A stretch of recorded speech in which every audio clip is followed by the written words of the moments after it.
It starts with a knock, late at night. You're home alone, maybe scrolling your phone, maybe watching something spooky that probably you shouldn't be watching this late. When you hear it, knock, knock. You glance at the clock. It's after midnight. At the door, two kids, pale, calm, dressed a little off. Their voices, they're polite, they're quiet. Can we come inside? We need to use your phone. You feel uneasy. Not afraid yet, just wrong. Something in your gut says don't. Then you notice their eyes. No whites, no color, just black. And that's when they say it again. We can't come in unless you let us. Tonight on the Triple T podcast, we're going to dig into one of the most disturbing modern urban legends of our time, the black-eyed children. Where did they come from? Are they ghosts? Are they aliens? Are they demons? Maybe, just maybe, there's something much worse, a creation of our own collective imagination, and that's learned how to knock back. What's up, everybody? I am Matt, aka Beardlaws, the host of the Triple T podcast, and joining me, as always, the one, the only, Luther Grimwood. Luther, are you ready to discuss the black-eyed children? Absolutely. Let's dive into it. The black-eyed children are a super eerie topic, and I'm all set to unpack the creepy stories around them. So let's get into that mysterious vibe and see what we find. Might as well. But before we do, Luther, you know what we do here. We come up with an episode drink, and this one's going to be interesting. And I really, really wanted to try, but at the time of the recording, it's early in the morning, and I got a lot of stuff to do. So I decided against it. But we're going to go ahead, Luther, and we're going to call this one the Black Eye. It's going to be 1.5 ounces of dark rum, your favorite rum of choice. We're going to do 1 ounce of cold brew coffee. All right. Again, your choice. We're going to do 1/2 ounce of chocolate liqueur, a dash of cinnamon. And maybe, just maybe, if you're feeling a little bit like you want to fancy it up, drop a little splash of some cream. What do you think about that, Luther? Oh, I think that sounds delicious and just the right amount of spooky. I mean, a drink called the Black Eye definitely sets the mood for a black-eyed children episode. And hey, if it's a little early in the morning, that cold brew might be a nice little wake-up call anyway. So I'm all for it. Yeah, you also don't have 3 kids and have to drive them all over for sports, so that changes. And if you're wondering how to make this for anybody that doesn't have to drive, shake it over hard ice. It's dark, it's bold, it's, well, unsettlingly smooth. Serve it with a chocolate-covered espresso bean on top. Boom, chef's kiss, as they say.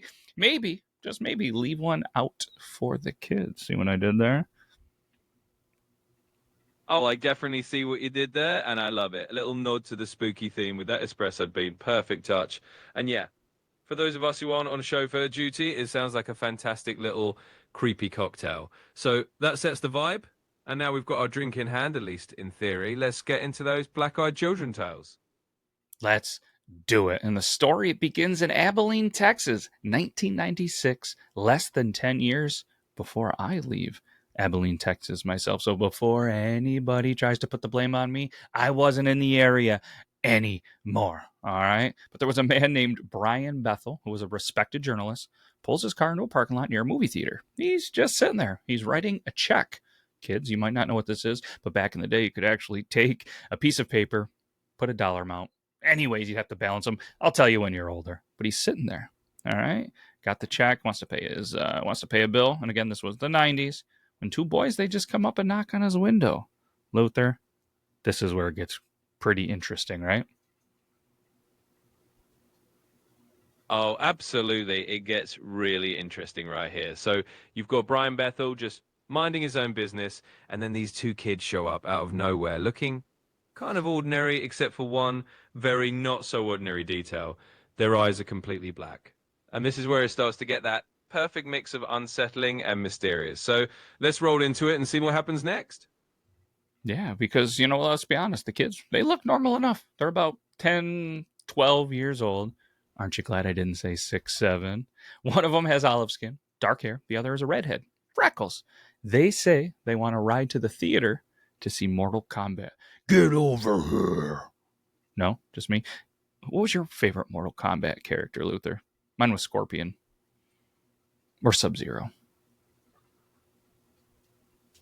Oh, I'm right there with you. I mean, Scorpion was definitely a classic favorite. Get over here just never gets old. And Sub-Zero with the whole freezing move was always super cool. Pun absolutely intended. So yeah, these kids asking to see Mortal Kombat definitely adds a little 90s flair to the creepiness. Let's keep rolling with it. Yeah, Luther, something's off with these kids, though. You know what I mean? It seems normal, but it's definitely off. Bethel writes that almost immediately he just felt this wave of panic, a deep kind of animal level fear that he just had a really hard time explaining. And then one boy says softly, "Come on, Mister, we can't come in unless you let us." Yeah, exactly. And that's the kind of line that just sends a chill down your spine, right? It's like something out of an old vampire legend, that whole we can't come in unless you invite us vibe. It's just super eerie. And Bethel feeling that primal fear really drives home that something is very, very off. So it's a perfect moment to dig into the Crete factor and keep that story rolling. Yeah, and then Bethel, he looks a little bit closer and sees their eyes. Guess what? Yep. Solid black, no iris, no white, just dark, endless void. He throws that car into reverse. Heart is racing. And when he looks back, Luther, the boys, they're gone. And just like that, it's like they vanish into thin air. It's that classic eerie moment that just leaves you wondering if it even really happened. And that is what makes the Black Eyed Children story such a great creepy tale. It just leaves you with that lingering feeling of mystery. So yeah, that's a perfect place to wrap up that part of the story and let the listeners' imaginations run wild. Yeah, because when Bethel posted this story years later, and to this day, he insists that it is true, Luther. His exact words were, and I quote, "I know what I saw, and I'll never forget those eyes." And after that, Luther, more people, they came forward, not just in Texas, but across the world. Yeah, exactly. And that's how these legends really spread, right? Once Bethel put it out there, you suddenly had people from all over the place saying, "Hey, I had a similar creepy encounter." And that's how these black-eyed children stories just kind of took on a life of their own. So you end up with this global phenomenon of people sharing these eerie tales. And it all comes back to that one moment in Abilene. It's a great piece of modern folklore. Yep.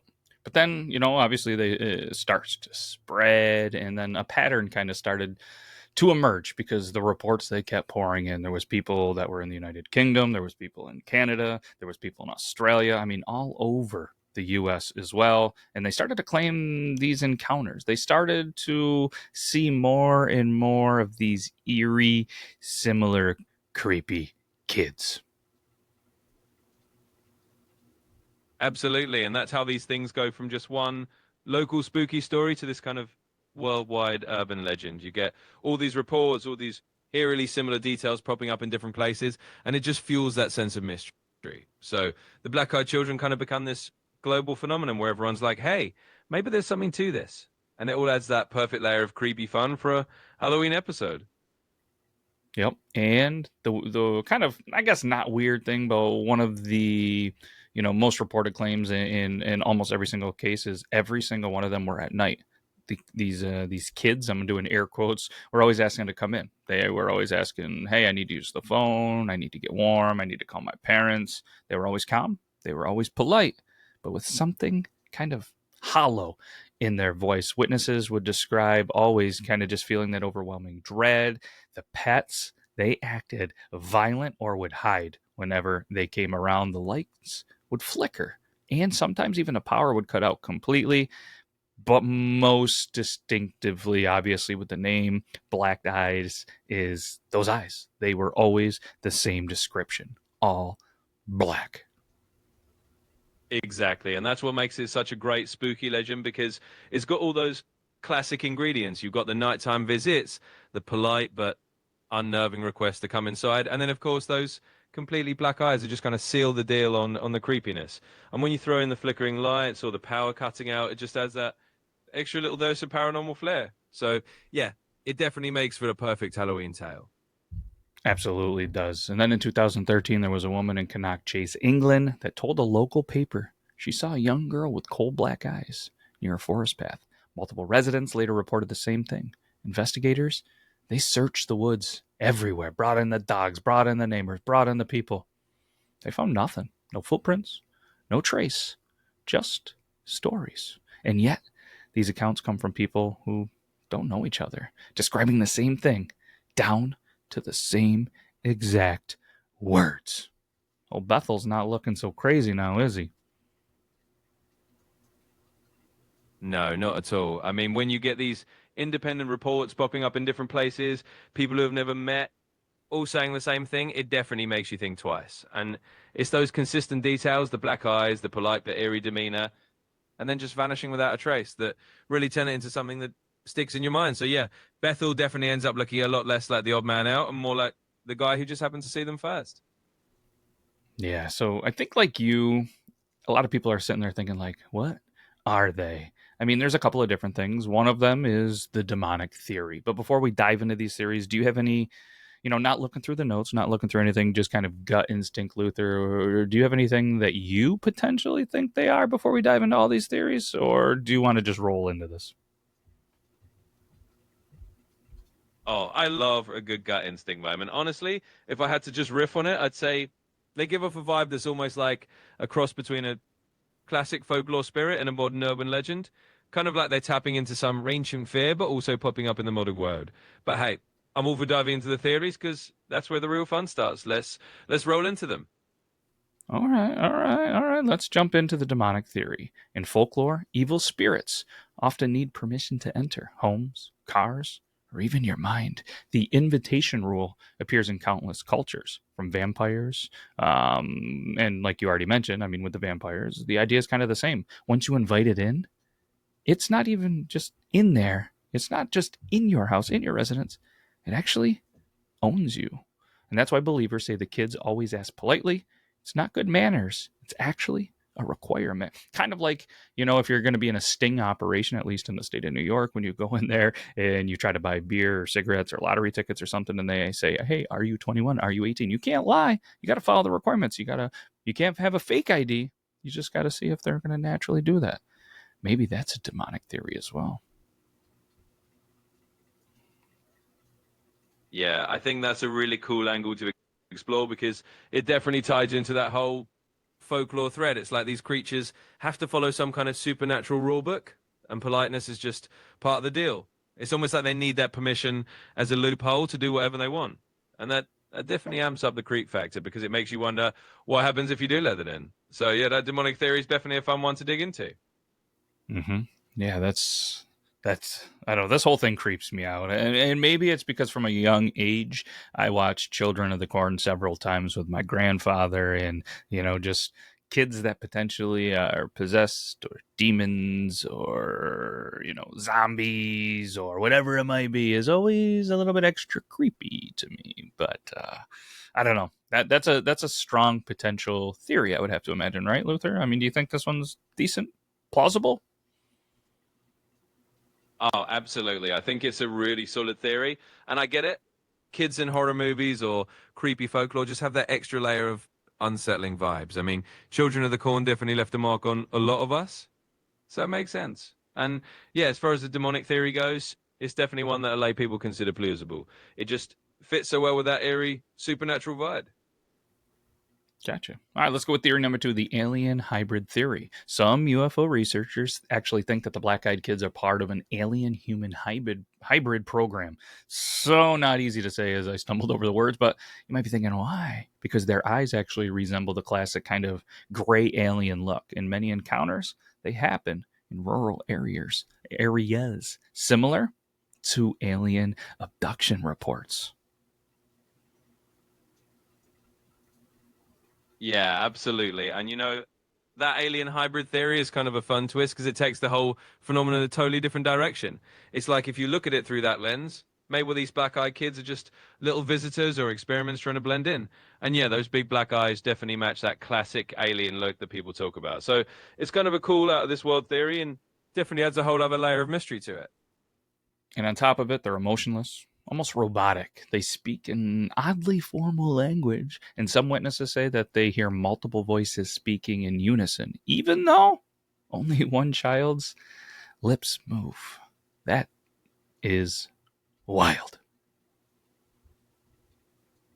Oh, absolutely. That is super wild and definitely ups the creepiness factor.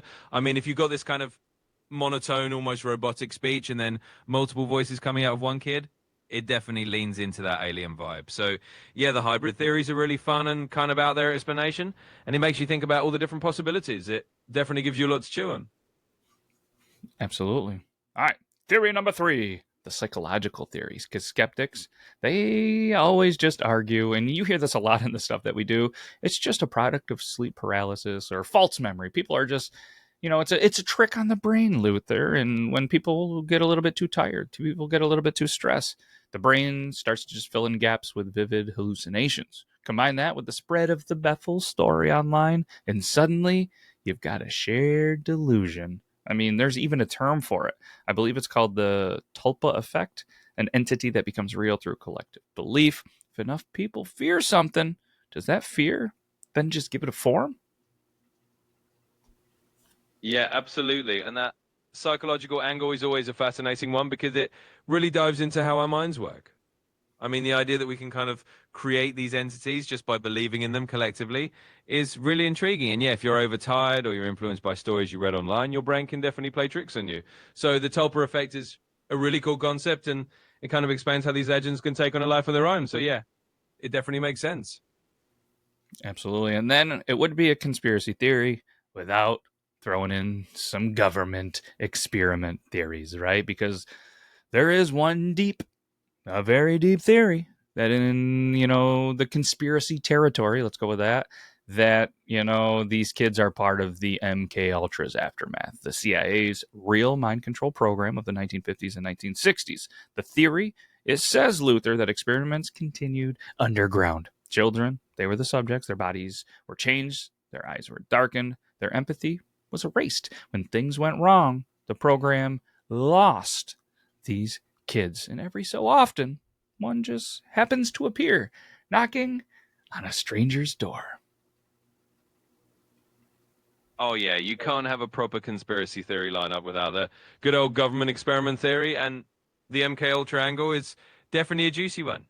I mean, the idea that these kids might be the remnants of some secret mind control program gone wrong definitely adds a whole new layer of intrigue. It's like this mix of sci-fi and real history, and it makes you wonder just what kind of secrets might be out there. So yeah, that theory is definitely a wild ride and a fun one to throw into the mix. All right, so those are what I was able to find at the top 4 theories of this, Luther. In your opinion, in your professional, I'm going to go professional. We've done a lot of episodes. Opinion, which one of the 4 do you think is possible? I mean, there's no denying that there are these children that do appear to have blackened eyes all over the world that are happening. What is it? I mean, are they demonic? Are they an alien? Is it the government? Or is it just this, sleep paralysis? Are we just not sleeping enough, and are we just all too stressed around the world and seeing creepy kids knock on our door? Well, I mean, if I had to put on my professional hat, and let's be honest, it's a pretty fun hat to wear, I'd say there's. Mm-hmm. Sorry, what would you say? Yeah, no worries at all. I was just saying, if I had to pick one, I'd say there's room for a little bit of all of them. But if I really had to choose, I'd lean toward the psychological theory. I mean, it's kind of fascinating how our brains can shape these collective experiences. But hey, who doesn't have a little bit of alien mystery or a government conspiracy now and then, right? Yeah, you're right. You're right. And I hate to agree with you, my man, but I kind of have to go that route as well, because here's the truth: there's no photographic proof. There's no confirmed cases, and especially they said 2013. We do have cell phones with pictures and videos and stuff then, didn't we, out there? But the legend, it just refuses to die because it just feels so true. And I don't know if it feels so true because it kind of started with a journalist, and in the 90s, journalists were people that we thought that we could trust, that were writing the truths. We wouldn't tell lies in newspaper or the news, right? Yeah, exactly. I mean, when you've got a story that starts with someone who people consider credible, it just kind of takes on that aura of truth. And you're right, there's no solid photographic evidence, but the fact that it keeps going kind of shows how powerful a good creepy legend can be. And hey, it's just fun to dig into all those theories and let our imaginations run a bit wild.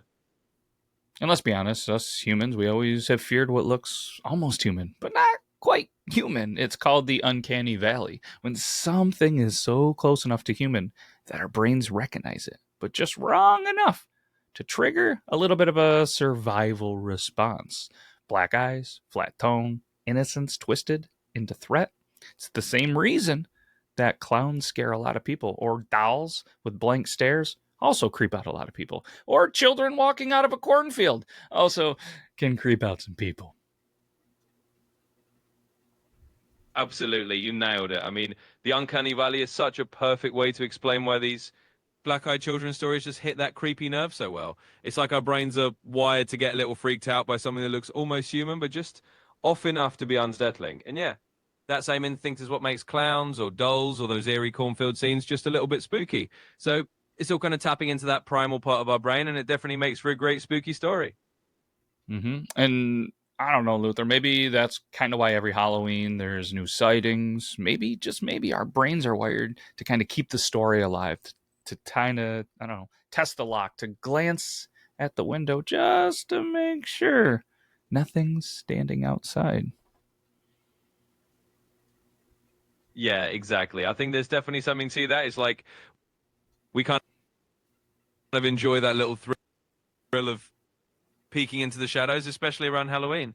It's like a fun way to keep those old stories alive and give ourselves a little shiver just for the fun of it. So, yeah, maybe our brains are just wired to keep those spooky legends going. It definitely makes things a bit more fun. Yep, and in a world where we have doorbell cameras, Reddit threads, and YouTube air quotes evidence, there are videos that surface every year. They're grainy footage of children standing on porches for minutes at a time. There's no motion, no sound. Then they just disappear without a trace. Most of them can be explained: lighting tricks, costume, hoaxes. But every so often, there's one clip that just hits a little bit different, like the 2022 video from a rural Utah place, a doorbell camera showing two children just standing under a porch light. They never blink. The timestamp showed, I think it was 3:33 in the morning when the homeowner opens the door. The feed cuts to static. No official follow-up, no explanation. Just one really unsettling coincidence. But across the street, an old power line did blow at the exact moment, but only that house lost power. Was it a coincidence? Probably. But that's how all of these kind of stories start, with something that feels almost explainable until all of a sudden it is not explainable at all.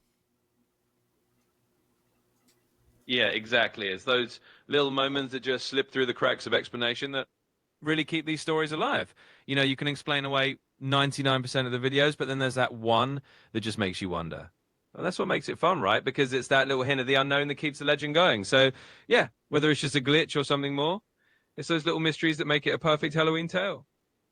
And maybe, Luther, the black eyed kids aren't a legend. Maybe they're not even a creature. Maybe they're some kind of reflection, a symbol of our fear of technology, of disconnection, of the loss of innocence. Kids today, they grow up in front of screens, black mirrors, eyes that see everything, but eyes that feel nothing. And especially in the world of AI and, the ability. I mean, I was just messing with Sora 2 the other day, and the videos and everything that you're able to come up with in minutes from descriptions is mind blowing. Yes, they're 10-second clips, but when these things can be patched together, flow together, and people with some, big brains and these kids that are growing up this way are able to create some stuff. Oh boy.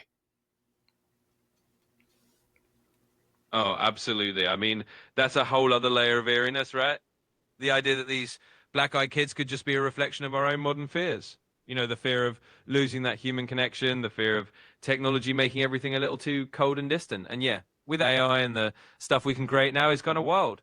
It all kind of loops back into that uncanny valley we talked about. So maybe these stories are just a way of wrestling with all that. Either way, it definitely keeps things interesting. Interesting indeed. That's an interesting way to put it. I mean, I don't know. I want to say it's a potential symbol of the fear of technologies and disconnection and the loss of innocence and all that stuff, because it does really drive me nuts. Just, going out to dinner. kids on cell phones kind of being raised that way, and just the zombie style mode of just kids walking heads down staring at that phone, the over consumption. And maybe it's me being a little bit older, growing up right on the brinks of the kind of the technology boom and everything like that, but it's just, I don't know, it's really tough to see. I don't think that the Black Eyed Kids is exactly that, but it's, I don't know, maybe that's how this story is, staying alive because of that. Maybe, just maybe that's theory 5, Luther, huh? Yeah, I think that's a really interesting way to look at it. I mean, it doesn't have to be a perfect one-to-one metaphor, but these stories definitely evolve with the times, and maybe that's why they keep going. Every generation kind of puts its own spin on it, and I totally get what you're saying about how things have changed with technology. It's definitely a different world, but yeah, maybe that's just another layer to the legend. Either way, it definitely keeps things interesting. Here's a thought, Luther. What if this story has kind of evolved with us over the years from, the mid to late 90s all the way to 2025, and it's just continually evolving. It's continually growing, because what if the fear isn't that something outside is really trying to get in? What if, Luther, we've already let it in through our devices, through our feeds, through our algorithms, through our homes? Oh, that is a really good thought. I mean, that's kind of a perfect modern twist on it, right? Maybe the real fear is that we've already opened the door in a metaphorical sense. It's not some kid on the porch, it's the constant stream of content and technology we've welcomed right into our lives. And that definitely makes it even more of a modern, evolving legend. So, yeah, I love that idea. It kind of turns the whole thing on its head and makes it even more relatable. Absolutely. So, Luther, as we start to wrap this up, what do you believe? Well, I think it's a bit of everything rolled into one. I mean, these legends stick around because they tap into all sorts of different fears and ideas. So for me, it's probably a mix of a good spooky story, a reflection of modern worries, and just that timeless human love for a little bit of mystery. So I think it's all of the above. Yeah, for me, it's I just kind of keep thinking, like, are the Black Eyed Children, are they kind of just like a modern campfire tale that was born from like the early internet era, or was it something a little bit older, something ancient, something patient, something polite, waiting on the other side of the door for someone to finally say, yeah, yeah, yeah, sure, come on in. Yeah, that's the big question, right? I mean, maybe it's a little bit of both. It could just be this modern folklore that started online and kind of took on a life of its own. Or maybe it's got roots in something older that we just keep reshaping for our times. But either way, it's that mystery that makes it so much fun to talk about. And hey, it definitely makes for a great spooky episode. Yeah, and I mean, it's spooky season. This is the beginning of October. We're gonna roll spooky season each week here in the Triple T Podcast and the Your Town Podcast and some other shows, the Tales of the Beard and everything. We're gonna continually just roll with the spooky season throughout the Beard Law Studio. So check out the other shows. You guys can go to beardlawstudio.com. You guys can just go to all the, so it's easy to find any of them, thankfully, these days. And if you have your own theory, you have a story that you want us to cover, you have something that you have encountered, please, please, please drop it in the comments so we can read and we can share. Right, Luther? Absolutely. That sounds perfect. I mean, it's always a blast to dive into these spooky topics. And if folks out there have their own stories or theories, definitely let us know. It's all about keeping that conversation going and having some fun with spooky season. So, yeah, let's keep it rolling and enjoy all the shows. Yeah, I mean, let's be honest, because whether this is a truth, a truthful story, whether it's a trick or whether it's terror, you already know the truth is always stranger than the story they tell you. Happy spooky season, as Luther just said. Friends, keep the lights on, and whatever you do, don't open the door. Don't let them in. And if you see some creepy kids with black eyes that are at your door or whatever, record it. Clear photos. And I know the static and the power could go out, but record it. Take some pictures, send them over to us so we can help break the news, because that would be really good for us. But either way, we can't thank you enough. We'll be back next week. Take care, everybody. Luther, let's say the final. You get the honor of saying the last word this week. Go ahead, my dude. Well, thank you for the honor. I'll just say this. keep your eyes open, keep your doors closed if you need to, and most importantly, keep enjoying the mystery. We'll see you next time.